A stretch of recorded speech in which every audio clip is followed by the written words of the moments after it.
শুভ সকাল। আজ 12ই আষাঢ় 1433, ইংরাজির 27শে জুন 2026। উপন্যাস কণ্ঠমালা, মাধবীলতা, জলপ্রপাত, চাঁদ, ভ্রমণ কাহিনী, পালামৌ, এছাড়াও গল্প প্রবন্ধ রচয়িতা বাঙালি লেখক সঞ্জীবচন্দ্র চট্টোপাধ্যায়ের আজ জন্মদিন। 27শে জুন 1834 নৈহাটির কাঁঠালপাড়া গ্রামে এক ব্রাহ্মণ পরিবারে জন্মগ্রহণ করেন তিনি। পিতা ডেপুটি কালেক্টর যাদবচন্দ্র চট্টোপাধ্যায়। তাঁর ছোট ভাই ছিলেন সাহিত্য সম্রাট বঙ্কিমচন্দ্র চট্টোপাধ্যায়। গতকাল যাঁর জন্ম তারিখ ছিল।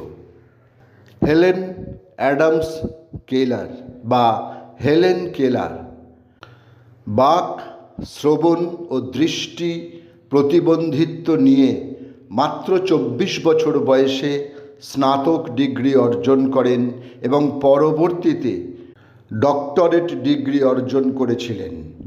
তিনি প্রতিবন্ধী শিশুদের অধিকারের জন্য লড়াই করেছেন। একই সাথে তিনি ছিলেন একজন গুরুত্বপূর্ণ লেখক ও রাজনৈতিক কর্মী। 27শে জুন 1880 মার্কিন যুক্তরাষ্ট্রের আলাবামায় তিনি জন্মগ্রহণ করেন। 1919 27শে জুন মাগুরা জেলার বাটাজোর গ্রামে জন্মগ্রহণ করেন অমলা নন্দী। উদয়শঙ্করের সঙ্গে বিবাহের পর তিনি হন অমলা শঙ্কর। তাঁর অসাধারণ নাচে মোহিত হন পৃথিবীর মানুষ। তাঁর সন্তান আনন্দ শঙ্কর ও মমতা শঙ্করও ছিলেন অসাধারণ গুণী শিল্পী। নৃত্যের জন্য 2011 বঙ্গবিভূষণ এবং 2019 পদ্মভূষণ সম্মানে তিনি সম্মানিত হন। ভারতবর্ষের একজন প্রখ্যাত সঙ্গীত পরিচালক ও গায়ক রাহুল দেব বর্মন। এখনও তিনি ভারতীয় সিনেমার সঙ্গীত জগতের সর্বশ্রেষ্ঠ সঙ্গীত পরিচালক রূপে বিবেচিত হন। আজ তাঁর জন্মদিন। 27শে জুন 1939 কলকাতায় তিনি জন্মগ্রহণ করেন। একজন অবসরপ্রাপ্ত ভারতীয় ট্র্যাক অ্যান্ড মিট ক্রীড়াবিদ পিটি ঊষা।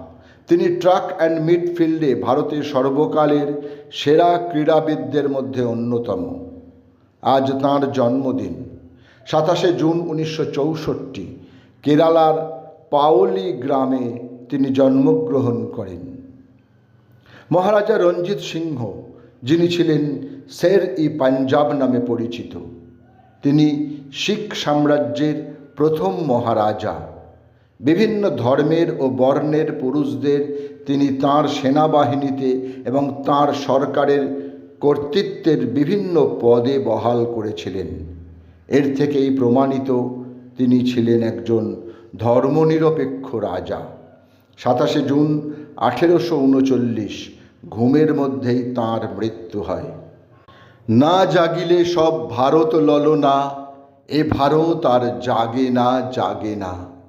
এই বিখ্যাত গানটির রচয়িতা বাংলার নবজাগরণের এক উল্লেখযোগ্য ব্যক্তিত্ব দ্বারকানাথ গঙ্গোপাধ্যায়। স্ত্রী শিক্ষা বিস্তার ও শ্রমিক আন্দোলনের বিকাশে তিনি গুরুত্বপূর্ণ ভূমিকা গ্রহণ করেছিলেন। আজ তাঁর মৃত্যুদিন। সময়টা 1898। রবীন্দ্র উত্তর যুগে যে সকল সাহিত্যিক বাংলা ভাষা ও সাহিত্যকে সমৃদ্ধ করেছেন তাদের মধ্যে অন্যতম হলেন পরিমল গোস্বামী।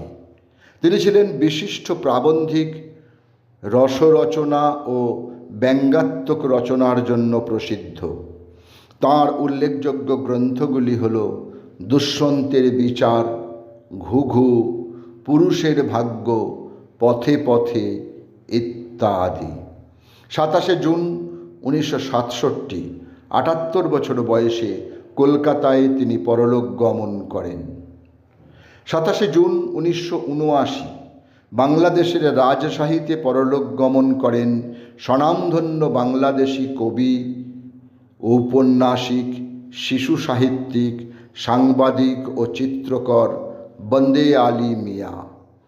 তাঁর উল্লেখযোগ্য গ্রন্থগুলি হল ময়নামতির চর, ধরিত্রী, ঝড়ের সংকেত, বসন্ত জাগ্রত দ্বারে, বোকা জামাই, বাঘের ঘরে ঘোঘের বাসা ইত্যাদি। সকলকেই আমার আনত প্রণাম।